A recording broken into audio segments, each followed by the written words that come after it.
Students, today's topic is gene bank. You know very well, people save money in the banks in case of an emergency. Genetic banks serve the similar purpose for farmers, for scientists who are working in conservation of rare animals, rare plants, etc.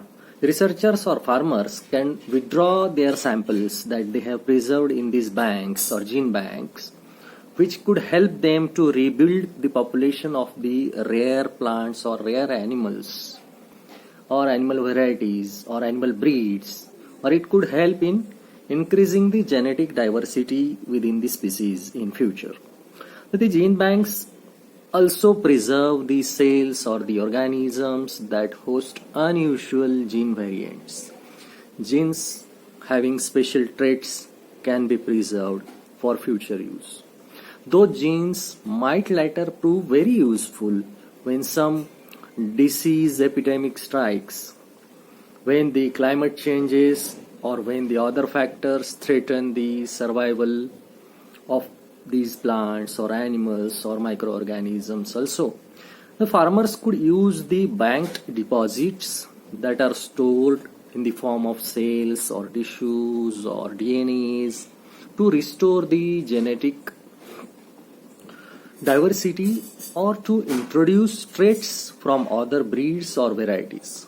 Gene banks are a type of biorepository which preserves the genetic material. A collection of seed, plants, tissue cultures, etc. from potentially useful species, especially the species containing genes of significance to the breeding of animals or plants.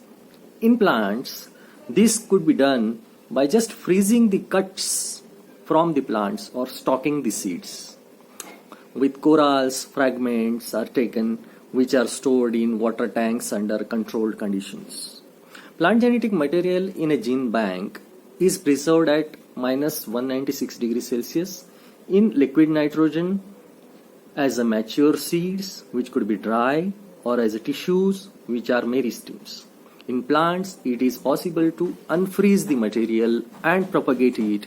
However, in animals, a living female is required for artificial insemination of the preserved cells to reproduce it again. In animals, the freezing of sperms and eggs in zoological freezers is applied. It is difficult to utilize frozen animal sperms or eggs. There are many examples of it being done successfully, however. The database of the largest gene banks in the world can be queried via a common website. The name of that website is Genesis, Genesys, Genesis. You can go through this website for the database of the gene bank. Some gene banks keep the millions or even billions of plant seeds. One example of it is Svalbard Global Seed Vault. It is located underground on a remote island in the northern part of Norway. The San Diego Institute for Conservation Research houses another project called the Frozen Zoo.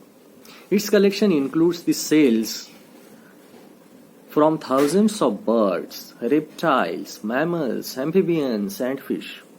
The cells stored there might one day be used to help rebuild population of endangered species. The Smithsonian and SVF Biodiversity Preservation Project in the US freezes semen and embryos from rare breeds of domestic animals. US Department of Agriculture Research Services has a even bigger program than this. It has almost millions of samples of semen, blood, and embryos from both common species as well as a very rare breeds of animals. Such collections serve as a backup for the country's livestock industry Gene banks use low temperatures to stop chemical and biological activity that might break down the cells. Some banks freeze material in liquid nitrogen at minus 196 degrees Celsius, that is minus 320.8 degree Fahrenheit. This freezing process replaces water in cells with another fluid such as glycerol. That fluid minimizes the development of ice crystals in the cells. Such crystals could damage the cell wall. Later, during thawing, biologists remove the glycerol or some other fluid and return water to that cell. Freezing and thawing cells has to be done quickly and very carefully so that the material will still remain viable after it has warmed back. But some material requires a extra special care. The sperms from birds, for instance, do not survive the freezing and thawing cycle, as well as sperms from cows and mammals. Gene bank can hold many different types of materials. There may be seeds that will grow into a whole plant, or eggs and sperms that can be united to create an animal, or there may be animal embryos which can be implanted into surrogate mothers. Some gene banks store stem cells, which scientists may one day use to produce eggs as well as sperms. Banks can even store reproductive organs, such as ovaries and testes. After thawing, these organs can go into animals of other breeds or even other species. Later, when mature, those organs will produce sperms and eggs with the genes of the animal from which they had been harvested. Gene banks thus are the backup for the future, but they have proven very useful even in the present state. Gene banks exist to conserve the genetic diversity of wild and domesticated organisms that humans are dependent upon for their food, fiber, medicine, and energy. Over 7.2 million plant germplasm accessions are housed in around 1,750 national and international gene banks. In an effort to conserve the agriculture biodiversity, gene banks are used to store and conserve the plant genetic material, plant genetic resource of major crop plants and their crop wild relatives.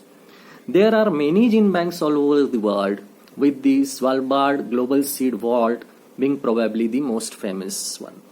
Accession is the common term given to an individual sample in a gene bank, such as a distinct species or a distinct variety. Most accessions are poorly characterized, few are ever used. Gene banks manage both genetic resources and information about those resources. Diverse genetic sustainability of agriculture system resources are essential to improve the productivity and nutritional quality. Rapid scientific or technological developments have changed the way scientists explore and understand natural variation. Gene bank managers must stay abreast of scientific developments to fulfill their responsibilities to the public. Purpose of gene banks is physical facility. These are the physical facilities for maintaining collections of live plant materials, domesticated cultivated plants, wild plant species, wild animals, wild species, domesticated animals, domesticated species, entire animal and entire plant embryos, seeds, pollens, meristems, cells or DNA, depending upon the biology of species. It is a facility for maintaining the diversity. Usually this diversity is in the form of the seed stored and conserved in a frozen state. Some gene banks use normal household freezers also for this purpose. The ideal temperature is around -10 to -20 for the seeds of plants. Each different type is stored in its own container, such as it could be stored in bottle, can be sealed with aluminum foil package and kept in the refrigerator. Maintaining material in gene banks is often termed as ex situ conservation. it is defined as the conservation of components of biodiversity outside their natural habitat, whereas in situ conservation is maintenance of viable population in their natural surroundings, a dynamic system that allows the biological resources to evolve and change over time through natural selection processes. Both concepts are therefore fundamentally different but are complementary to each other. Gene banks therefore are managed so as to maintain the genetic integrity of its accessions, make the accessions easily available to the users of germplasm, provide the raw material for breeding and basic biological research. Accessions of wild relatives are particularly valuable as sources of gene providers, provide germplasm for restoration of the lost varieties after natural or man-made calamities or catastrophes. The main activities of gene bank is in the development and management of a collection and acquisition of the sample, assembling the collection processing, assessing the quantity, viability, health of samples, and preparation and storage of the samples. Storage of sample in the cold storage, laboratory or in the field. Regeneration and multiplication of the sample periodically, rejuvenating and increasing the material that is kept or preserved. Characterization and evaluation of the material that is preserved, documentation of the material that is preserved in the gene bank, keeping the inventory, that is maintaining and making the records, detailed records available whenever required of each and every sample, and distribution of the sample in clean, disease-free manners to the requesters. So that is about the gene banks and their utility in the biotechnology. Thank you.